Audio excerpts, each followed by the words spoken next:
শুরুটা হয়েছিল ১৯৯৬ সালের দিকে। সে সময় তাদের দুর্বলতার সামনে আসে মূলত তাইওয়ান প্রণালীর সংকট ও উপসাগরীয় যুদ্ধের সময়। তখন স্বাধীনতার ঘোষণার দিকে এগোচ্ছে তাইওয়ানকে নিজ ভূখণ্ডের অংশ মনে করে চীন। হুমকি দেওয়ার জন্য তাই ক্ষেপণাস্ত্র পরীক্ষা চালিয়েছিল বেইজিং। চীনের এই কর্মকাণ্ডের জবাব দিতে তাইওয়ান প্রণালীতে দুটি বিমানবাহী রণতরী মোতায়েন করেছিল তাইপের মিত্র ওয়াশিংটন।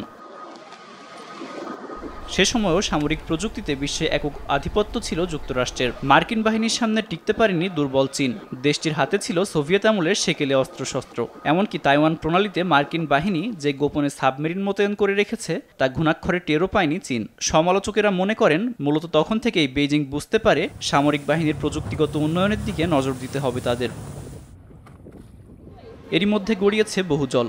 এই গেল সেপ্টেম্বরেই চীন বড় তাক লাগিয়ে দিয়েছে বিশ্বকে। দ্বিতীয় বিশ্বযুদ্ধের ৮০ বছর পূর্তি উপলক্ষে বিশাল সমরাস্ত্র প্রদর্শনীর আয়োজন করে চীনের প্রেসিডেন্ট শি জিনপিং। প্রযুক্তির মিশেলে অস্ত্র যে কতটা অত্যাধুনিক ও ভয়ঙ্কর হয়ে উঠতে পারে তা প্রকাশ করা হয় ওই প্রদর্শনীতে। একটি অস্ত্রের নাম তো দেওয়া হয়েছে গুয়াম কিলার।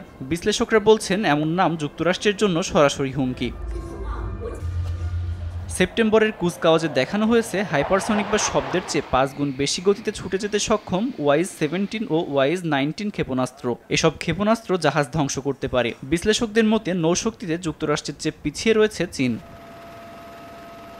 তবে মার্কিন নৌবাহিনী শক্তিশালী হলেও ক্ষেপণাস্ত্র হামলা প্রতিহত করার ক্ষেত্রে দুর্বলতা রয়েছে বলে মনে করেন অনেক পশ্চিমা বিশ্লেষক। এই দুর্বলতাকে কাজে লাগাতেই হাইপারসনিকের মতো অত্যাধুনিক ক্ষেপণাস্ত্র তৈরিতে মন দিয়েছে চীন, এমনটি মনে করছেন পশ্চিমা বিশ্লেষকেরা।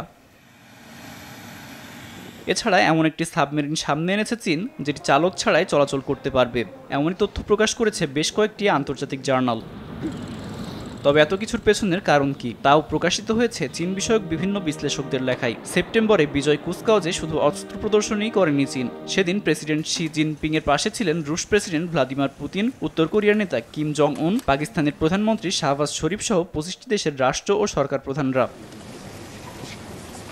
বিশ্লেষকরা বলছে চীন ভবিষ্যৎ বিশ্ব ব্যবস্থার নেতা হতে যাচ্ছে। বিজয় কুচকাওয়াজ তার একটি স্পষ্ট ইঙ্গিত।